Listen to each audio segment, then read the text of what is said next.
तो उनकी तमाम जेबें खाली थी। ये उनकी खुशकिस्मती थी कि कोई जेब तराश नाज़नीन उन पर माइल बकरम ना हुई, और मेरी बदकिस्मती थी कि होटल से टेलीफोन बूथ तक के मुख्तसर सी सड़क पैमाई में एक सफ़ेद फाम लड़की नाकाम जेब तराशी के बाद रूखी फीकी गालियां मुझे सुनाकर मौका वारदात से फरार होगी। कराची में फ़ोन की घंटी बजते ही रिसीवर उठा लिया गया। फ़ोन की घंटी और फिर मेरी आवाज़ सुनते ही जहांगीर चहकने लगा। आखा, तो अब तुम भी पाकिस्तान से बाहर पहुंचे हो? कहाँ हो? क्या हाल है तुम्हारे? बैनुल-अक़वामी काल मिलने पर घंटी की मखसूस आवाज़ को तब्दील करना मेरे बस से बाहर था। वो इस वक्त अपने होशो हवास में था, इसलिए उस आवाज़ से उसने मेरी पाकिस्तान से गैर हाजिरी का अंदाज़ा लगा लिया था। मैंने उससे नरमी से बात करने का इरादा मुलतवी करके तुर्शी से कहा, गनीमत है कि इस वक्त तुम होश में हो, वरना तुम ये भी समझ सकते थे कि मैं जन्नत से बोल रहा हूँ। ये तुम कैसी जली कटी बातें कर रहे हो? उसकी आवाज़ से हैरत झलक रही थी। मैंने सुना है कि सलमा गायब है और तुम दिन रात पी रहे हो। ये तुमसे किसने कह दिया? दिन में तो मैं ज़्यादा नहीं पीता। दरअसल सलमा चंद रोज़ के लिए अपने मेके गई हुई है। मेरी बिजनेस वाली डील में भी रुकावट पैदा हो गई है। फुर्सत और बेकारी में थोड़ा बहुत शुगल होता रहता है, इससे ज़्यादा कुछ भी नहीं है। तुम्हारी ये बिलानोशी तो मिले डूबेगी। मैंने उसकी बात काट के कहर बार लहजे में कहा, मेरे खिलाफ कौन तुम्हारे कान भर रहा है? ऐसी कोई बात नहीं है। झूठ मत बोलो। मुझे गुस्सा आ गया। ये बातें तुम्हारी वालदा से मालूम हुई हैं। वालदा? उसकी तहय्युर ज़दा आवाज़ उभरी। इन्हें तो मरे हुए भी यार मुद्दत हो गई। मैं उसकी बात कर रहा हूँ जिसे तुम पिछली रात अपने पास बुलाने के लिए मरे जा रहे थे। हाँ, कुछ याद तो आया। लम्हा भर के तवक्कुफ के बाद वो शायद कुछ सोचते हुए बुड़बुड़ाया। रात को किसी लड़की ने अंग्रेजी में फ़ोन तो किया था। वो कौन थी? उसने बेसाख्ता अंदाज में अंग्रेजी में फ़ोन करने की जो तरकीब इस्तेमाल की थी, उस पर मैं अपनी बेसाख्ता हंसी न रोक सका। अलबत्ता मेरी वो हंसी बेआवाज़ रही। वो बैंकॉक की घटिया औरत थी जिससे मैंने तुम्हारा नंबर मिला कर दिया था। मैंने एक तीर से दो शिकार करते हुए उसकी बात का जवाब दिया।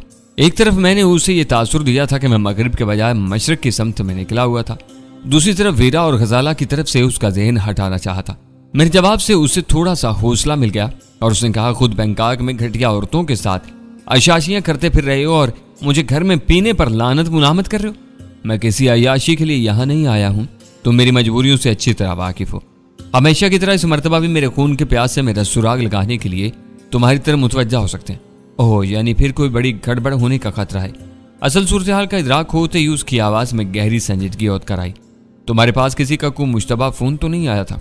मैंने नागवारी से पूछा। मुझे तो याद नहीं पड़ता। उसकी तफक्कुर अमेज आवाज़ रिसीवर में सुनाई दी। तुम्हारे साथ सारी खराबी यही है कि मदहोशी के आलम में रुनमा होने वाली कोई बात तुम्हें याद नहीं रहती। इस हालत में बहुत आसानी से कोई तुम्हारी गर्दन तक उतार सकता है। तुम यकीन करो कि अब मैं सारा अस्टाक ठिकाने लगाने के लिए मजबूरी के आलम में पी रहा हूँ, वरना कुछ दिन पहले मैं खुद अपने भूले भटके ज़हन से तंग आकर बल्कि शर्मिंदा होकर शराब नोशी से तौबा करने का फैसला कर चुका था। किस्मत खराब थी कि मैं इस फैसले पर अमल न कर सका। तुम झूठे हो। फैसला कर लिया था तो इस पर अमल करने में क्या चीज़ माने थी। फ़ोन पर उसकी एक गहरी सांस की आवाज़ उभरी। फिर वो बोला, मैं कसम खाकर बता रहा हूँ कि मैं शराब नोशी तर्क करने का फैसला कर चुका था। इस वक्त मेरे पास स्कॉच, जिन और ब्रांडी की 42 मिली जुली बोतलें थीं। मैंने एडी सेंटर वालों से फ़ोन पर कहा कि वो आकर अतिये के तौर पर ये सारी बोतलें ले जाएं, तो फ़ोन सुनने वाला बौखलाकर तौबा इस्तग़फ़ार करने लगा कि वो शराब का क्या करेगा। वो तुम्हारा बहाना था। एडी वाले इस शराब का क्या करते? तुम नहीं सुधर सकते। तुम्हारी। उसने मेरी बात दरमियान ही सोचक ली। मेरा ये मतलब नहीं था कि मुझसे अतिये में ले जाकर वो खुद शराब नोशी शुरू कर दें। मेरी नीयत बिल्कुल साफ थी। तुम्हें मालूम है कि आजकल डीलक्स स्कॉच कितनी महंगी हो गई है। मेरा मतलब था कि वो सारी बोतलें फरोख्त करते, इससे हासिल होने वाली रकम अपनी मर्जी के किसी भी फलाही इस्तेमाल में ला सकते थे। लानत हो तुम पर। अच्छा किया कि उस शख्स ने तुम्हारे चक्कर में आने से इनकार कर दिया। वो तुमसे हथियार लेकर जाते और एडी के मुखालिफिन अगले ही दिन तूफान खड़ा कर देते कि वो लोग शहर में अस्मगल की हुई वलायती शराबें फरोख्त कर रहे हैं। इस हरामकारी से बेहतर था कि तुम वो बोतलें तल्फ कर देते। मेरी बात तो सुनो। उसकी आवाज़ मुदाफ़ाना हो गई। वो सब स्टैंडर्ड से लेकर 2 लीटर तक की बोतलें हैं और इनकी मालियत 1 लाख रुपए से ज़्यादा है। अगर मैं ये रकम एक नेक काम में लगाना चाह रहा था तो मेरा क्या कसूर था? मुझे तामुन क्यों नहीं किया गया? तुम्हें मालूम है कि शराब हराम है। बोतलें बेचने से उनकी शोहरत दागदार होती है और फिर नेक कामों के लिए क्या हराम का पैसा ही रह गया? तुम चाहते तो वो बोतलें तोड़कर इतनी रकम नकद भी दे सकते थे। मुझसे हराम और हलाल की ये बातें मत करो। इस बार जहांगीर का लहजा तुरश हो गया। स्मगलिंग, रिश्वत और चोर बाजारी की आमदनी से कमाई हुई रकमें क्या हराम नहीं होती? लंबी लंबी रकमों के चंदे देने वालों से तो कोई नहीं पूछता कि हराम है या हलाल। फिर मेरी 42 बोतलों पर एतराज़ क्यों किया गया? वो भी नकद रकम ही थी। नकद रकम के दाम आए दिन गिरते रहते हैं। इस गैर मुल्की जिन्स के दाम तो बढ़ते ही बढ़ते हैं। मुझे इस नेक काम से रोक दिया गया और अब मैंने एहतिजाज करते हुए सारी बोतलें खुद ही खाली करने का फैसला कर लिया है। ये मेरा वादा है कि इसके बाद एक कतरा भी नहीं खरीदूंगा। मुफ्त की मिल जाएगी तो पीते रहोगे। मैंने जले कटे लिहाजम पूछा। मेरे कानों में उसका हल्का सा कहका गूंजा। फिर वो बोला, मुन्नी बेगम की गजलें सुन दो, पता चल जाएगा कि मुफ्त की ठुकराने का अजाब कितना संगीन होता है। बात करते करते वो यकलख्त संजीदा हो गया। मगर यार, इस शहर में मुझको तुम्हारे सिवा और कौन मुफ्त की पिला सकता है? अब तो शायद तुम ही मेरे अकलौते दोस्त रह गए हो। ये बताओ कि तुम वापस कब आ रहे हो? मैं संगीन उलझनों से दो चार हूँ।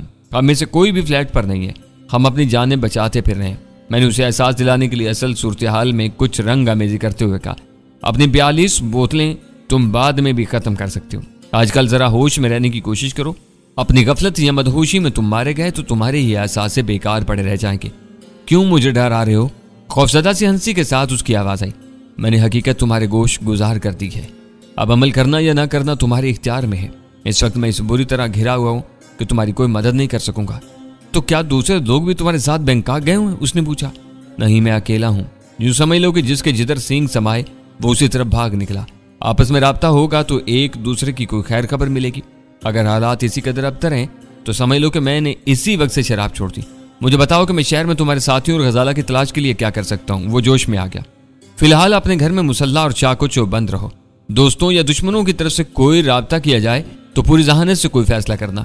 इस वक्त बस अव्वल खान और उसके आदमी ही तुम्हारे मददगार साबित हो सकते हैं। मैं से ये सब बता चुका हूँ, वो तुमसे बात करेगा। हाँ, मैं तुम्हें बताना भूल गया, सुबह उसका फोन आया था।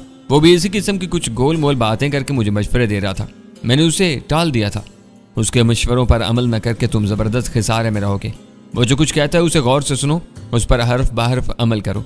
इस वक्त पूरे शहर में वही तुम्हारा इकलौता हमदर्द और गम गुसार है जिसे तुम किसी आड़े वक्त में मदद की उम्मीद कर सकते हो। वो इन दिनों जिस रफ्तार से मैनूशी कर रहा था, इसकी बिना पर दिन के किसी भी हिस्से में उसके जहन का अल्कोहल के असरात से आज़ाद रहना मुमकिन नहीं था।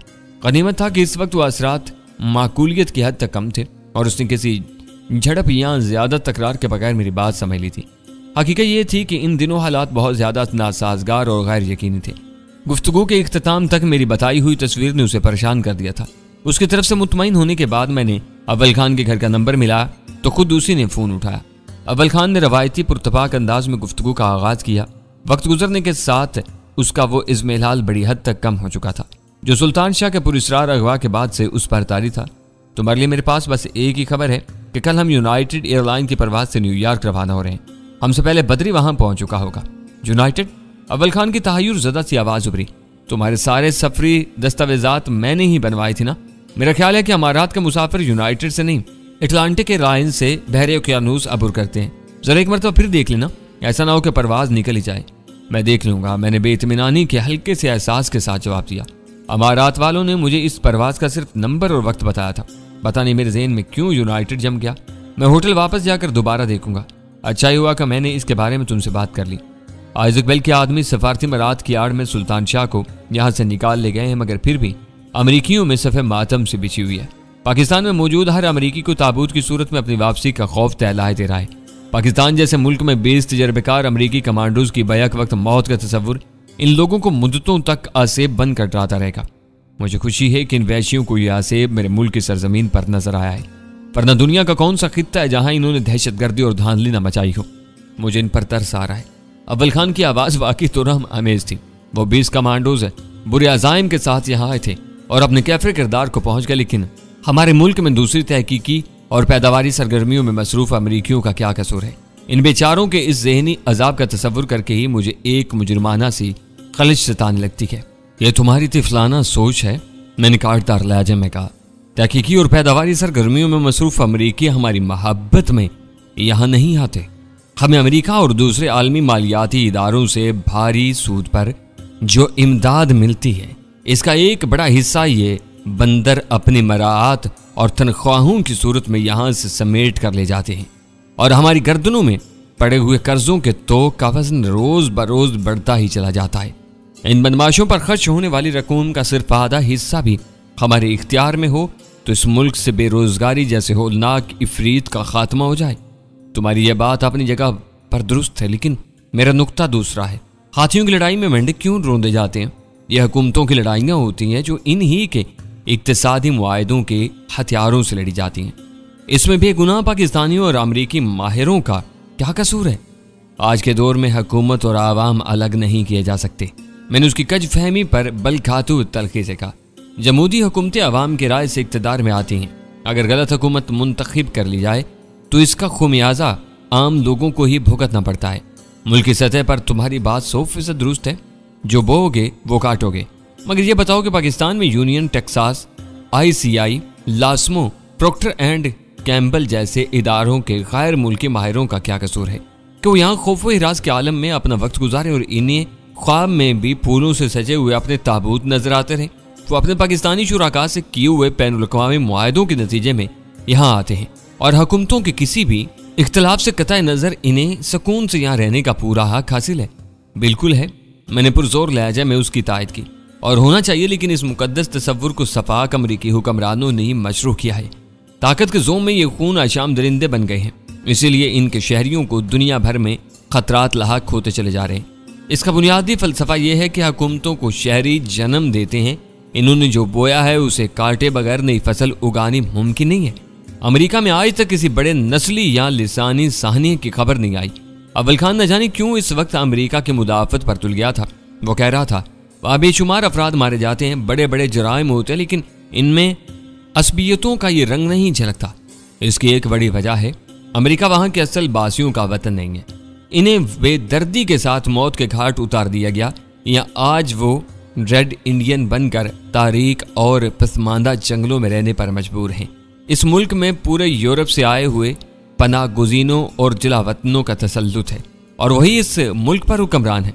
इस सरजमीन पर सिर्फ इनकी आज़ादी की जंग लड़ी गई है। इसके बाद अमेरिका ने हर जंग पराई ज़मीनों पर लड़ी और जीती या हारी है। इस मुल्क के बासियों ने नई जंगों में से किसी जंग का मजा नहीं चखा, इसीलिए वो अपने हर दुश्मन को पूरी ताकत से कुचल देने के लिए हुकूमत के हक में नारे लगाते हैं। जिस दिन अमेरिका के शहरियों को अमली तौर पर किसी जंग की तबाहकारियों का अंदाजा हो गया, उसी दिन पूरे कुर्राए अर्ज पर अमन कायम हो जाएगा। यानी तुम ये कह रहे हो कि अमेरिकी हुकूमत के जराइम की सजा अमेरिकियों बल्कि आम और बेगुनाह अमेरिकियों को देनी जायज़ है? अव्वल खान ने एक नतीजे पर पहुंचकर मुझसे तस्दीक चाहिए। यह असूल मेरा नहीं, खुद अमेरिकियों का बनाया हुआ है।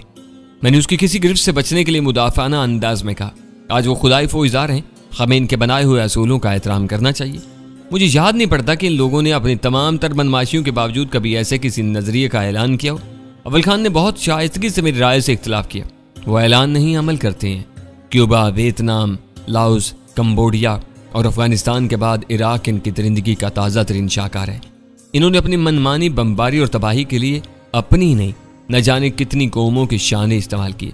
दुनिया की सारी बड़ी कुव्वतें एक नन्ही सी कौम को कुचलने के लिए यूं हम आवाज और सफारा हो गई थी जैसे कुर्राए अर्ज पर फितना और दज्जाल ज़हूर में आ चुका हो। इराक, अव्वल खान की तवाना आवाज इस बार उसके हल्के में फंस गई।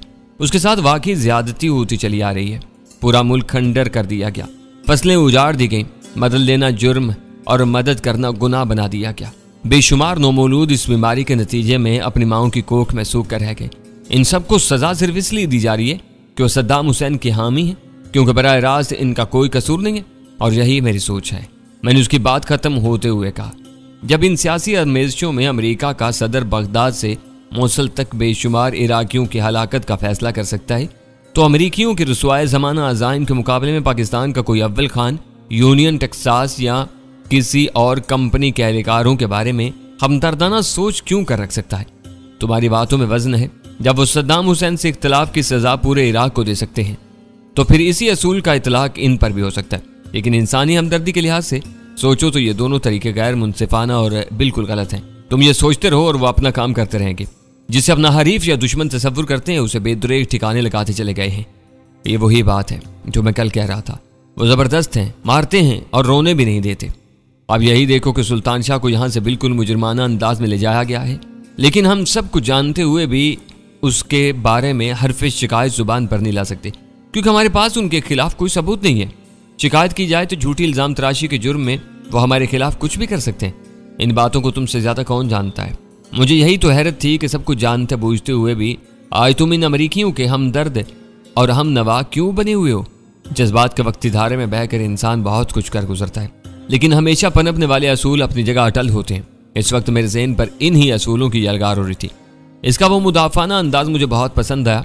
जज्बात की रो में बहकर इंसान दुनिया भर में ना जाने क्या कुछ कर गुजरते हैं, लेकिन इनकी इन गैर जिम्मेदाराना हरकतों से आफाकी असूल कभी नहीं बदलते। तो अपनी जगह हमेशा अटल रहते और फिर आने वाले वक्तों का मुअर्रिख ही इन गैर जिम्मेदाराना हरकतों और खूनरेजियों के बखिए उधेड़ता है। हम और तुम अमल की दुनिया के आदमी हैं। अगर ये नुमाइशी आदर्श हमारे ज़हनों पर सवार होने लगे तो फिर हम कहीं के ना रहेंगे। कल हम इनकी सरजमीन पर होंगे, देखो वहां क्या होता है। मैंने कहा, इस वक्त शायद तुमने रवानगी की इतला देने के लिए फ़ोन किया है। ये सभी एक सबब कह सकते हो। असल बात यह है कि मुझे गजाला से बात करनी है। वो तुम्हारी आवाज़ सुनने की आरज़ू में तड़पती रहती है। अव्वल खान की हसरत ज़दा आवाज़ मेरे कानों में गूंजी, मगर इस वक्त वो घर पर नहीं है, मेरी बीवी के साथ बाजार गई हुई है। मैंने लम्हा भर के लिए सोचा, फिर कहा, वो आए तो उससे ये कह देना कि मुझसे गुफ्तगू होने तक वीरा से बराह रास्त बात करने से गुरेज करे। उसके ज़हन पर कुछ शरारत सवार हो रही है। अव्वल खान मेरी बात सुनकर हंस पड़ा, और तुम वीरा की शरारत से खौफजदा हो? बहुत खूब, चाहो तो तुम मुझे पूरा पैगाम दे सकते हो, मैं गजाला को सुनाकर हर बात भूल जाऊंगा। वीरा को अचानक ये फिक्र लाहक हो गई है कि हम अब तक साहिब औलाद क्यों नहीं हुए। मैंने लम्हा भर सोचने के बाद अव्वल खान को इस राज में शरीक करने का फैसला कर लिया। अस्तगफिरुल्लाह, अव्वल खान की जुबान से बेसाख्ता निकला। अपनी इन हरकतों की वजह से कभी कभी वो बहुत बदजाद नजर आने लगती है। ये सब कुदरत के खेल हैं, इनमें तुम क्या कह सकते हो? तुम जानते हो कि वीरा है, वो मेरे हवाले से झूठ सच बोल कर किसी भी वक्त गजाला को परेशान कर सकती है। उसे बता देना कि मैंने इस मौजू पर वीरा को लताड़ दिया था। जरूर बता दूंगा, मगर तुम्हारी इजाजत से मुझे अपनी बीवी को एतमाद में लेना होगा। अव्वल खान ने साफ गोई से काम लेते हुए कहा, ये औरतों की बातें हैं और इन्हीं को भली लगती हैं। मैं इस मौजू पर गजाला से 2-3 फिक्रे भी ना बोल सकूंगा। ये तुम्हारी स्वाबदीद पर मुनहसर है। मैंने बरजस्ता कहा, तुम्हारी बीवी तुमसे ज्यादा समझदार है। तुम बेफिक्र हो, तुम्हारा पैगाम गजाला तक पहुंच जाएगा। वीरा नहायत बेवकूफ़ औरत है। इसे मालूम होना चाहिए कि ऐसे नाजुक मामलात पर यूं खुलकर गुफ्तगू नहीं की जाती। ये मामलात अल्लाह की रज़ा पर मुनहसर होते हैं। इनको छेड़ने से बाज़ औक़ात दिल आज़ारी तक सरजद हो जाती है। ठीक है, अब मैं न्यूयॉर्क पहुंचने के बाद ही तुमसे रब्ता करूंगा।